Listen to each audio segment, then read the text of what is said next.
Çështja me rëndësi tepër të madhe, të cilën do ishta më pyet, por që ju nuk e përmendën në konferencë, është që prej 1 qershorit e më pandej rreziku potencial që ju shfaqet qytetarëve është shtrëngimi i jetës tyre.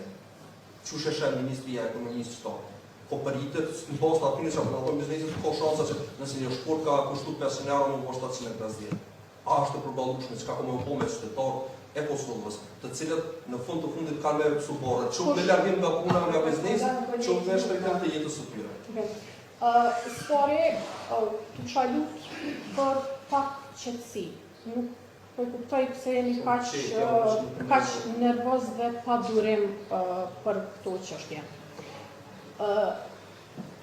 Kush ka thënë se shporta konsumatori do të bëhet prej 500 në 750 dhe me çfarë metodologjie? A i bëni në pikpyetje ndonjëherë burimet, kredibilitetin e burimeve, metodologjinë, analizat, apo veç i merrni si të tilla dhe i prezentoni? Cila metodologji është përdorur, kush e ka përdorur? Cila është logjika që 1% të kompanive më të mëdha, më të fuqishme, veç 200 prej tyre 980 milion i kanë pas fitimet vjet. Mirë po, ndikimi i energjisë elektrike, që është vetëm një komponent, pas ka me i rrit çmimet shumë fesh më shumë se sa që është rritja e çmimit të energjisë elektrike, dhe kjo po ndikoj ka në të gjithë shportën e konsumatorit. A i dini so gabime logjike, veç në këtë tregim, pa informata, pa hy me bo matematikën, ka nga e para deri tek e fundit. Çfarë po ndodh është që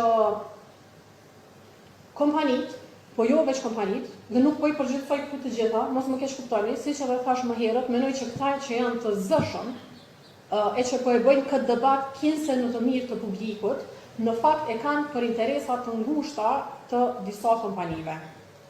Dhe janë munduar, dhe shpresoj që nuk ja kanë arrit, që problemin e tyre ta shndrojnë në problem të qytetarëve, në frikë të qytetarëve, në panik të qytetarëve, në mënyrë që pa dashur qytetarët të bëhen zëri i tyre e të thunë mos të rritet çmimi për ta.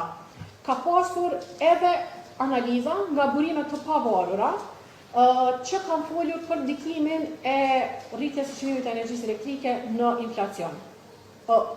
Këtu ju sugjeroj dhe mund t'i ndajmë miqësisht me ju pas takimit, sepse konsideroj që këtu është mirë të shihen nga burimet të pavarura.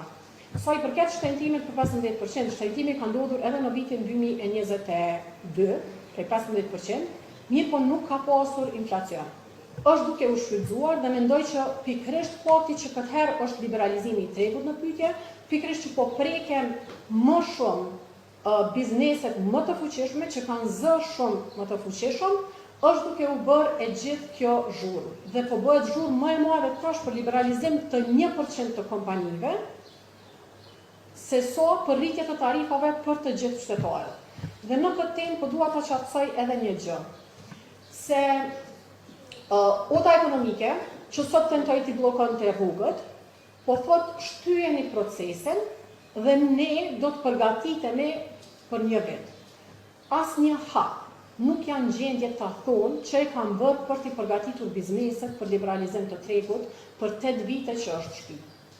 E vetmja zgjidhje e tyre është shtyrja, po a i dini çka nuk po ju tregojnë. Ajo zgjidhja e tyre nuk është zgjidhje. Çka po thonë ata është mbani këto biznese më të mëdha, më të fuqishmet në treg të rregulluar. A e kuptoni çka do të thotë kjo? Kjo do të thotë që këto të hyjnë në tarifat për të gjithë ne, që të ketë një rishqyrtim tarifor, që të na rritën tarifat të gjithë familjeve, të gjitha 99% të tjera të bizneseve. Ota Ekonomike i zhdasht me tregu pse menon për 1%, e do bën për 1% në kurrez të 99% të bizneseve të tjera që janë më të vogla, që janë më pak fuqishme. Për qytetarët nuk po i pyesim se nuk po mendojnë. Po është e drejtë kur bën lobim me tregu deri në fund dhe me sqaru gjanat.